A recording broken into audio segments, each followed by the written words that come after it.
ఓం శ్రీ గురుభ్యో నమః. తలంత బలగం ఉండి కూడా కంచంలో పెట్టేవాళ్ళు ఒక్కరు కూడా లేకుంటే ఎలా ఉంటుందంటే, రీసెంట్గా స్పిరిచువల్ జర్నీలో నేను ప్రయాణిస్తున్న సమయంలో ఒక దగ్గర స్టే చేయాల్సి వచ్చింది. అక్కడ ఒక 2 days బాబా ప్రేయర్కి అని వెళ్ళడం, అక్కడ సాధన చేసుకోవడం, దట్స్ ఇట్ అన్నట్టు. అయితే ఈ సమయంలో నాకు ఒక మేముండే అంటే అంత లేడీస్ ఉంటారు కదా అక్కడ, ఒక లంచ్ టైంలో కానీ ఒక డిన్నర్ టైంలో కానీ కలుస్తూ ఉంటారు. మిగతా వాళ్ళు ఎప్పటికప్పుడు ఎవరి వాళ్ళే ప్రేయర్ చేసుకుంటూ ఉంటారు అన్నట్టు. త్వరలో మీకు తెలిసే ఉంటుంది, అక్కడికి వెళ్ళి ఉంటే తెలుస్తుంది.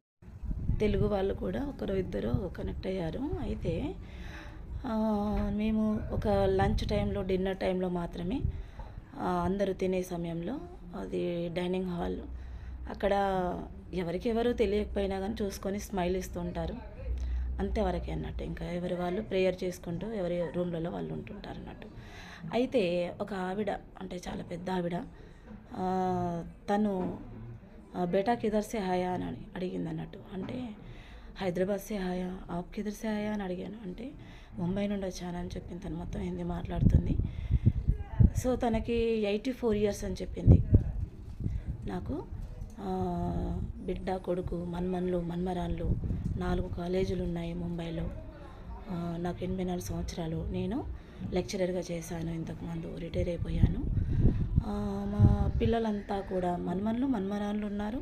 వాళ్ళంతా కూడా తిరగనికి, అంటే విదేశాలు తిరగడానికి వెళ్ళారు వాళ్ళు అని చెప్పారు. నేను కూడా సంతోషపడ్డాను, పోనీలేండి అనేసి.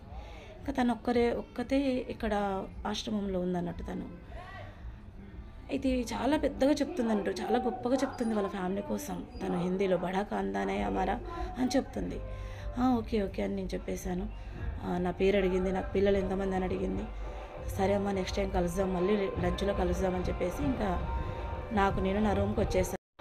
ఆ అమ్మకి 84 years అన్నట్టు. మరి ఈ సమయంలో తను లంచ్ సమయంలో కానీ వాష్రూమ్కి వెళ్ళే సమయంలో కానీ ఎవరి హెల్ప్ లేదు. మొత్తము తను వంగిపోయి ఉందన్నట్టు. కొంచెం తల పైకెత్తితే కానీ ఎవరు కనిపించరు తనకి, అలాంటి సిచ్యువేషన్ అన్నట్టు. నాకు అనిపించింది ఆ అమ్మకి కొద్దిగా హెల్ప్ చేయమని అడిగితే హెల్ప్ చేశాను. నేను చేశాను గొప్పగా అని నేను చెప్పట్లేదు. ఎందుకంటే నాకు అక్కడ అర్థమైన పాయింట్ ఏంటంటే, తను 4 కాలేజీలు సంపాదించింది, ఆస్తిపాస్తులు కూడబెట్టింది, మన్మన్లు, మన్మరాన్లు ఉన్నారు. కానీ ఒక్క మన్మరాలన్నా తనతో ఉంచి వెళ్ళలే, తనకి తోడుగా హెల్ప్ చేయడానికి కానీ, తనకి కనీసం ఒక ముద్ద అన్నం తినడానికి కూడా స్తోమత లేదన్నట్టు.